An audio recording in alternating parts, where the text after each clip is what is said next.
नमः। अष्टावक्र गीता आज छठा प्रकरण आरंभ कर रहे हैं। विषय है आत्मा आकाश की भांति है, उसका त्याग और ग्रहण नहीं है। सूत्र पहला, मैं आकाश की भांति अनंत हूं, ये संसार घड़े की भांति प्रकृति जन्य है। ऐसा ज्ञान है, इसलिए ना इसका त्याग है, ना ग्रहण और ना लय है। पांचवें प्रकरण में अष्टावक्र राजा जनक के आत्मज्ञान पर आश्वस्त हो गए कि इसको ज्ञान हुआ, तो वे अब उन्हें मुक्ति का उपाय बताते हैं। साथ ही वे परोक्ष रूप से इनडायरेक्टली उनकी परीक्षा भी ले रहे हैं कि इसे मोक्ष की चाह भी है या नहीं। यदि चाह है तो इसका अर्थ है अभी मोक्ष हुआ नहीं। समझे? वो परीक्षा ये ले रहे हैं कि इसे मोक्ष की चाह है या नहीं, ध्यान देना। और अगर इसे मोक्ष की चाह है तो इसका मतलब है इसको अभी मोक्ष हुआ नहीं।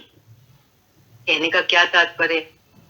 जहां ना कुछ पाने को है, ना छोड़ने को है, ना राग है, ना विराग है, ना आसक्ति है, ना विरक्ति, यहां तक कि ना संसार है, ना मुक्ति। मुक्ति किससे होती है? संसार से। तो क्या कह रहे हैं? यहां तक कि ना संसार है, ना मुक्ति। चित्त की ऐसी शून्य एवं जागृत अवस्था, पहली की बात तो चित्त शून्य हो गया हर बात से, जितनी ऊपर अभी गिनवाई। और जागृत अवस्था, ज्ञान से इतना जागरण हो गया कि समझ में आ गया क्या मांगू, कुछ स्थिर नहीं, कुछ मांगने योग्य है ही नहीं। तो चित्त की ऐसी शून्य और जागृत अवस्था का नाम ही मोक्ष है। यहां पहुंचा हुआ व्यक्ति शुद्ध चैतन्य मात्र रह जाता है।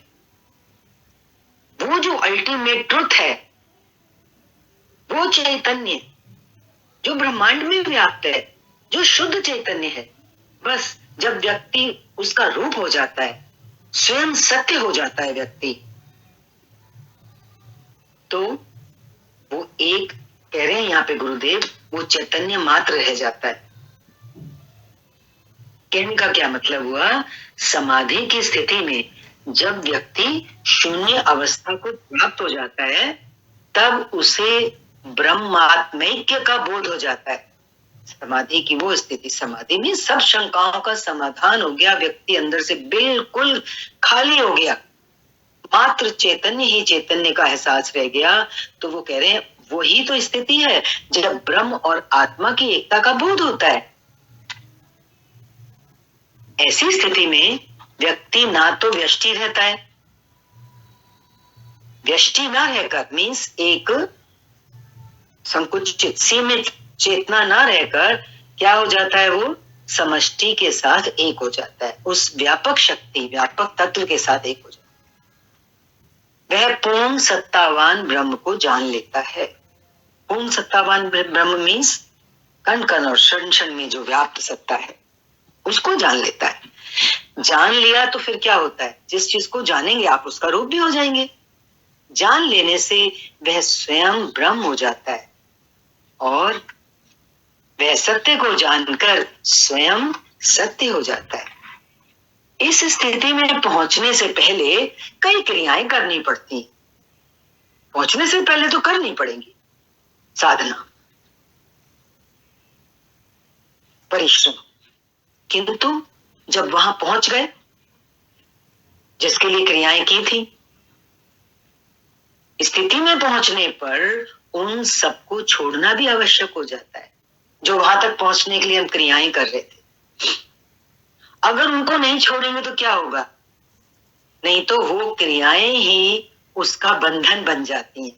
होता है ना, काम पूरा होने के बाद भी अपना काम पूरा होने तक हम जो कुछ कर रहे थे उसकी क्योंकि एक आदत पड़ जाती है, एक वासना हो जाती है क्रियाओं की भी, तो आदमी कई बार क्रियाओं में लगा ही रहता है।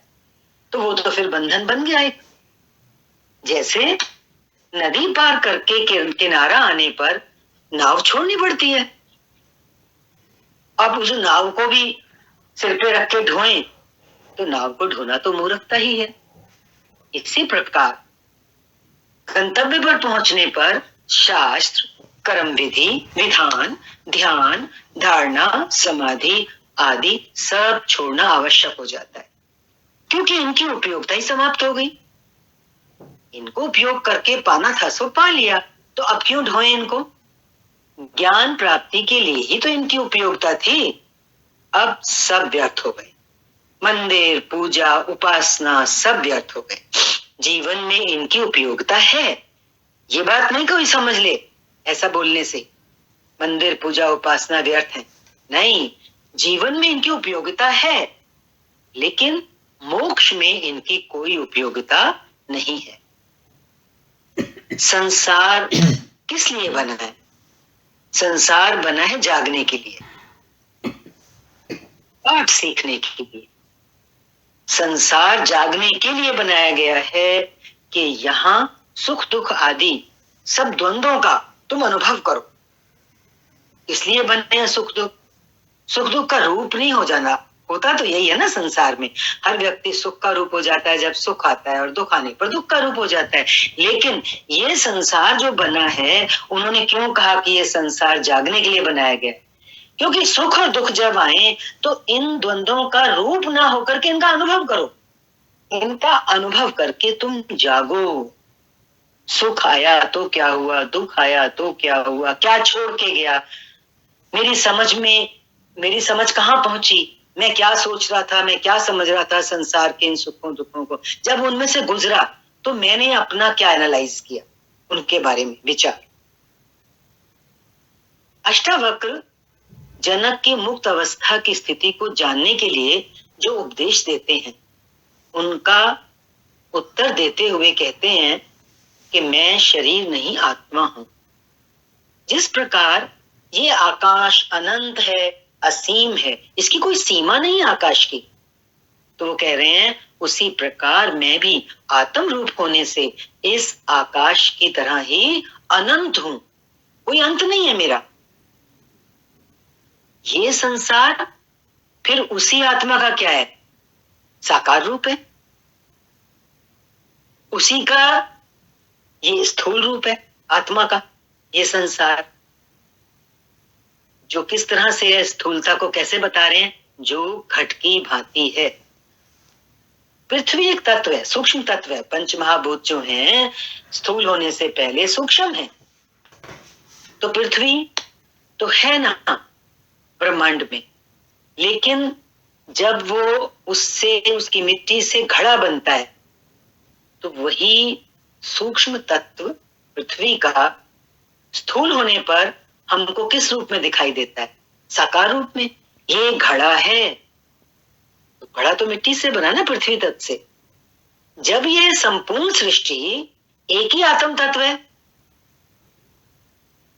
अब तो हम पढ़ ही रहे हैं शास्त्र से कि संपूर्ण सृष्टि कहां से आई, इसका उदय कैसे हुआ, इसका निर्माण कैसे हुआ। उस आत्म तत्व बीज की चर्चा चली थी ना। जब संपूर्ण सृष्टि एक ही आत्म तत्व है, तो फिर इसका त्याग, इसका ग्रहण या इसका लय होना कैसे कहें? इसका लय होना कहें तो किसमें इसका लय हो, जब एक ही है? त्याग, ग्रहण या लय, इसमें दो का होना आवश्यक है। एक का त्याग, एक का ग्रहण। कोई चीज है तो उसको हम लय कर रहे हैं, दूसरे में लय कर रहे हैं। दो का होना आवश्यक है, तब एक का त्याग, ग्रहण व लय दूसरे में होता है, नहीं तो नहीं हो सकता। जब मैंने देख लिया कि आत्मा तो एक ही है और वही सत्य है, सर्वम खल्व इदम ब्रह्मा, सब तरफ क्या है? चारों तरफ खल्विदम, चारों तरफ ब्रह्म ही ब्रह्म है। नेह नानास्ते किंचना, दूसरा कुछ बना ही नहीं है। सत्यम ज्ञान अनंतम ब्रह्म, एकमात्र सत्य वो ब्रह्म है जो ज्ञान स्वरूप है और अनंत है। तो फिर किसका किस में लय हो, क्या त्याग हो और क्या ग्रहण, कहने का क्या तात्पर्य है, जब उस एक आत्म तत्व का साक्षात्कार हो जाता है, उसमें स्थिति हो जाती है रादर, तब ये सब चीजें छूट जाती हैं, पीछे रह जाती। पहला सूत्र समाप्त है। दूसरा सूत्र ले रहे हैं। वो कह रहे हैं कि मैं समुद्र के समान हूं, ये संसार तरंगों के समान है, ऐसा ज्ञान है। इसलिए ना इसका त्याग है, ना ग्रहण, और ना ही इसका लय है। राजा जनक दूसरा उदाहरण देते हुए कहते हैं कि मैं आत्म रूप होने से समुद्र के जैसा हूं, और ये जगत कैसा है, मेरी ही तरंगों के समान है। जैसे समुद्र में तरंगे उठती हैं, तो आत्मा जब समुद्र के समान है, तो ये संसार जो है, जगत जो है, उसमें तरंगों के रूप में उठ रहा है, मेरे में ही उठ रहा है। वो कह रहे हैं ऐसा ज्ञान मुझे हो चुका है, अपना अनुभव बता रहे। भिन्नताएं जो भ्रांति वश प्रतीत हो रही थी ज्ञान होने से पहले, वो कह रहे हैं कि सब मिट चुकी हैं। जब भिन्नताएं मिट गई, दूसरा कुछ बचा नहीं है, इसलिए ना इसका त्याग है, ना ग्रहण है, और ना इसका लय ही है। ऊपर के उदाहरण में आकाश और घट में भी भिन्नता की प्रतीति होती है कि घट और आकाश भिन्न भिन्न तत्व हैं। इसलिए इस सूत्र में जनक ने दूसरा उदाहरण दिया। इस दूसरे उदाहरण में लहर और सागर का उदाहरण देखकर अद्वैत की स्थिति को उन्होंने स्पष्ट किया है कि आत्मा एक ही है। क्योंकि देखो, समुद्र और समुद्र की लहरें एक ही लगती हैं ना, इसका ना निर्माण होता है और ना विनाश होता है।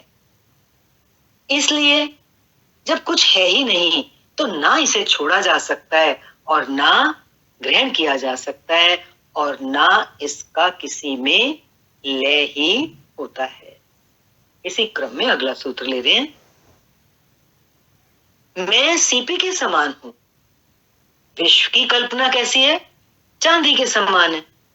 जैसे दूर से सीपी चमकती हुई कैसी लगती, चांदी। मैं सीपी के समान हूं, और ये सारा जगत की जो कल्पना, विश्व की जो कल्पना है, वो चांदी के समान है। माने जैसे वहां चांदी है नहीं, और ये विश्व जैसे दिख रहा है, तो विश्व क्या हो गया, कल्पना हो गई। ऐसा ज्ञान है। वो बोल रहे हैं, राजा जनक अपनी तरफ से स्टैंप लगा के बोल रहे हैं कि ज्ञान ये है कि मैं तो सीपी के समान हूं, पर विश्व इसमें कैसा है, मेरी ही कल्पना है। जैसे सीपी में चांदी की कल्पना हो जाती है, तो मुझ आत्मा में इस संसार की क्या है, एक कल्पना है। इसलिए जो चीज की कल्पना है, तो उसका कैसा त्याग और कैसा ग्रहण और कैसा लय, इस पर उन्होंने कहा ये ज्ञान है, ऐसा ज्ञान मुझे हुआ है। ऊपर के उदाहरण में समुद्र और उसकी तरंगों में फिर हल्की थोड़ी सी भिन्नता दिखाई देती। अतः जनक इस तीसरे उदाहरण में, इस सूत्र में तीसरा उदाहरण देकर और ज्यादा स्पष्ट करने की कोशिश कर रहे हैं कि ये जगत कैसा है। ये जगत समुद्र व तरंगों की भांति भी नहीं है, क्योंकि लहरों का लय, विलीनीकरण समुद्र में होना संभव है। किंतु मैं आत्मा सीपी के समान सत्य हूं। जब सीपी में चांदी दिखती है, तो सत्य क्या है, सत्य तो सीपी है। तो वो सीपी की तुलना किससे कर रहे हैं, आत्मा से। वो कह रहे हैं मैं आत्मा सीपी के समान सत्य हूं। सत्य सीपी है वहां पर जहां चांदी के दर्शन हो रहे हैं। यहां सत्य, वो कह रहे हैं राजा जनक, मैं आत्मा हूं। उनको सत्य का एहसास हो चुका ना, सत्य में स्थिति हो गई उनकी। और वो क्या कह रहे हैं, जब वो सत्य को ग्रहण कर, सत्य का उनको साक्षात्कार हो चुका है, तो वो कह रहे हैं इस विश्व की कल्पना उस सीपी में चांदी की तरह के समान है, चांदी की भ्रांति के समान है। जैसे सीपी में चांदी की भ्रांति हो रही है, दूर से चमक रही है वो सीपी, तो वो कह रहे हैं इस विश्व की कल्पना भी मात्र एक भ्रांति है मुझ सत्य में। मैं आत्मा एक सत्य हूं, और ये विश्व एक भ्रांति की तरह चमक रहा है इसमें, मेरी कल्पना से। ये कल्पना है। कल्पना जो होगी तो भ्रम करेगी, भ्रांति रूपी होगी। अब किसी चीज की भ्रांति हो, तो उस भ्रांति, अतः भ्रांति रूप होने से इस विश्व का ना तो त्याग है, ना ग्रहण है, ना लय है। ऐसा ज्ञान है।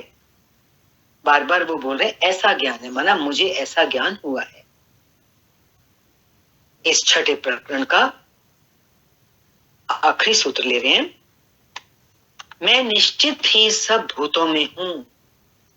जो कुछ भी हम देख रहे हैं चारों तरफ विश्व, वो अपने को कह रहे हैं कि मैं इन सब भूतों में हूं और ये सब भूत मुझ में है।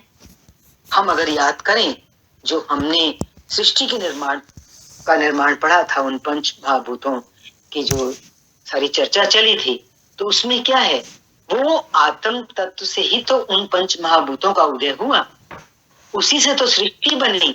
तो वो कह रहे हैं मैं निश्चित ही सब भूतों में हूं, क्योंकि मैं ही तो वो बना हूं। और फिर जितने भी भूत प्राणी जीव दिखते हैं संसार के अंदर, वो सब फिर कहाँ होंगे, वो मुझ में होंगे। मुझसे जुदा हो कैसे सकते हैं, मैं ही हूं, मैं ही हूं। फिर वो स्टैंप लगाते हैं अपना अनुभव देने के बाद, अपने आप को एक्सप्रेस करने के बाद, ऐसा ज्ञान है, ऐसा ज्ञान उनको हुआ है।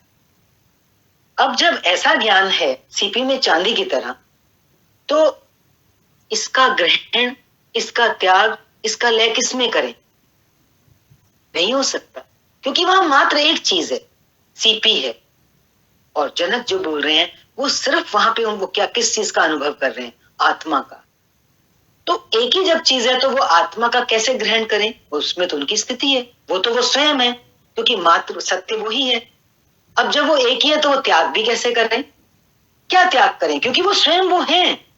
जब वो स्वयं वो हैं तो त्याग कैसे होगा? और जब वो एक ही तत्व है, उसका लय किसमें करें? लय करने के लिए कोई दूसरी चीज हो तो उसमें लय करें। इस सूत्र में ऐसा बतलाया। व्याख्या देख लेते हैं। उपरोक्त तीनों उदाहरणों में अद्वैत की पूर्ण व्याख्या नहीं हो पाई। कौन कौन से तीन उदाहरण थे? आकाश का, आकाश और घट का, समुद्र और लहरों का, सीपी और चांदी का। उपरोक्त तीनों उदाहरणों में अद्वैत की पूर्ण व्याख्या नहीं हो पाई।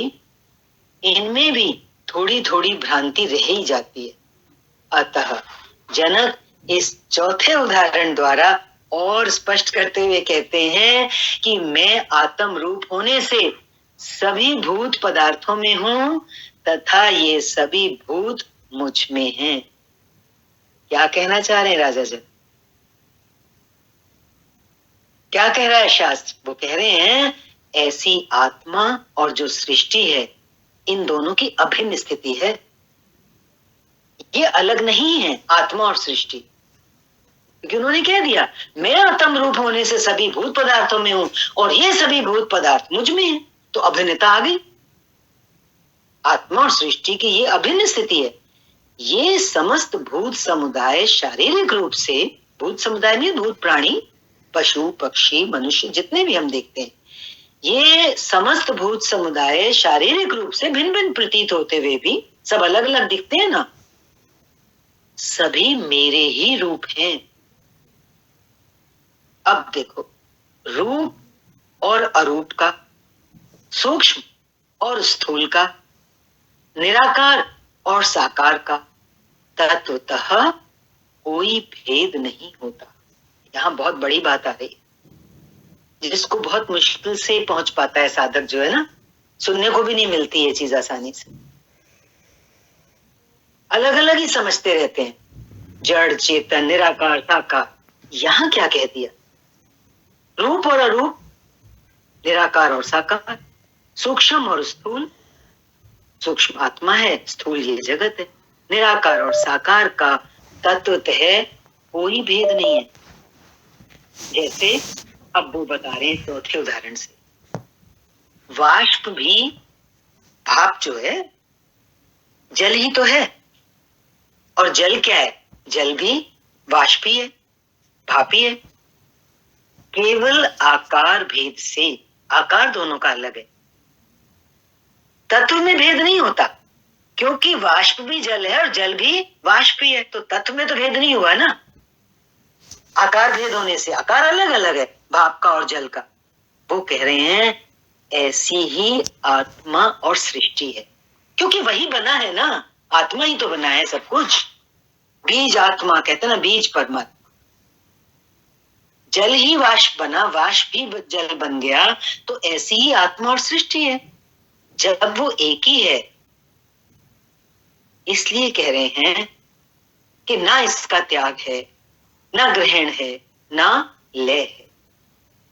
इस अद्वैत को यहां पे देखो, अद्वैत मत कितनी अच्छी तरह से स्पष्ट किया गया है शास्त्र में, हमको समझ लेना है सदा सदा के लिए।